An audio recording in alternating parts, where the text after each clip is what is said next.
Hi friends, welcome to మోక్ష అశ్రుతి. ఈరోజు వచ్చేసి మనము మష్రూమ్ కర్రీ ఎలా తయారు చేయాలో మనం ఈ వీడియోలో నేర్చేసుకుందాం. చాలా టేస్టీగా చాలా బాగుంటుంది. చపాతీలో కానీ, రోటీల్లో కానీ, రైస్లో కానీ చాలా టేస్టీగా చాలా బాగుంటుందండి ఈ మష్రూమ్ కర్రీ.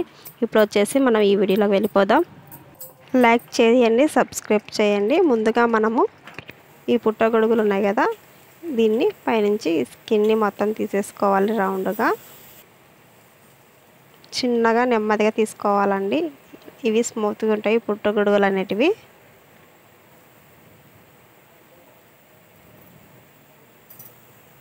ఇలా మొత్తం స్కిన్ తీసినాక ఈ మధ్యలో ఉంది కదండి, దాన్ని కూడా ఇట్లా కట్ చేసుకోవాలి. కట్ చేసుకొని చిన్న చిన్న ముక్కలుగా కట్ చేసుకోవాలి. ఇప్పుడు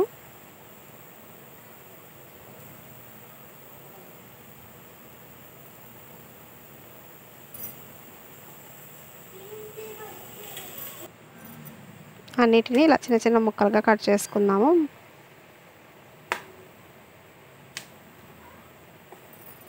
ఇలా చిన్న చిన్న ముక్కలుగా కట్ చేసి పెట్టుకున్న తర్వాత ఇప్పుడు స్టవ్ వెలిగించుకొని ఒక పాత్ర పెట్టుకొని ఒక 2 స్పూన్ల అంతా ఆయిల్ వేసుకుంటున్నాను.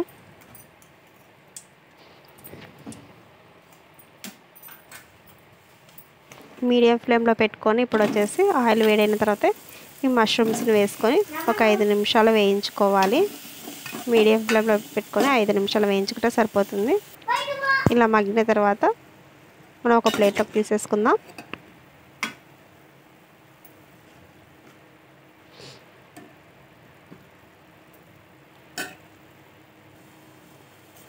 తర్వాత అదే పాత్రలో ఆయిల్ వేసుకుందామండి. ఒక 5 స్పూన్ల ఆయిల్ వేసుకుంటున్నాను.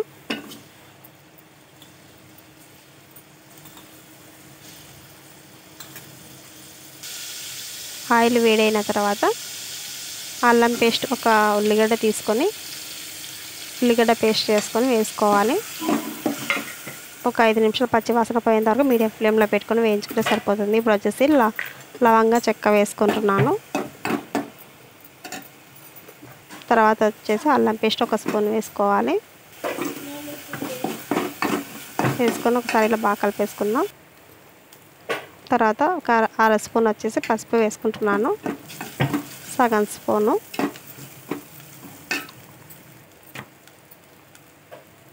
తర్వాత టమాటా పేస్ట్ కూడా అండి, ఒక టమాటా తీసుకొని పేస్ట్ లాగా చేసుకొని వేసుకుందాము.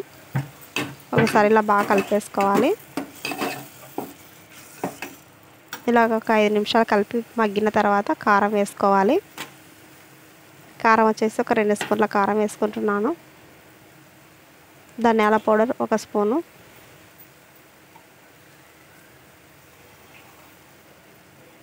ఉప్పు వచ్చేసి ఒక 2 స్పూన్లు వేసుకుంటున్నాను. ఒకసారి బాగా కలిపేసుకుందాం. ఇలా కలుపుకున్న తర్వాత మనం వాటర్ వేసుకుందామండి. చిన్న గ్లాస్తో ఇట్లా 2 గ్లాసుల వాటర్ వేసుకొని ఒకసారి కలిపేసుకుందాం.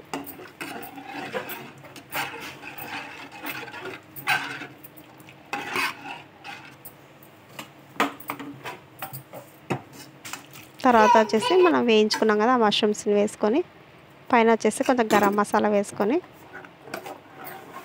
ఒక 5 నిమిషాలు మూత పెట్టేసి ఉడికించుకుందాము, మష్రూమ్స్ మెత్తగా అయ్యేంతవరకు. ఇప్పుడు 5 నిమిషాల తర్వాత చూద్దాము.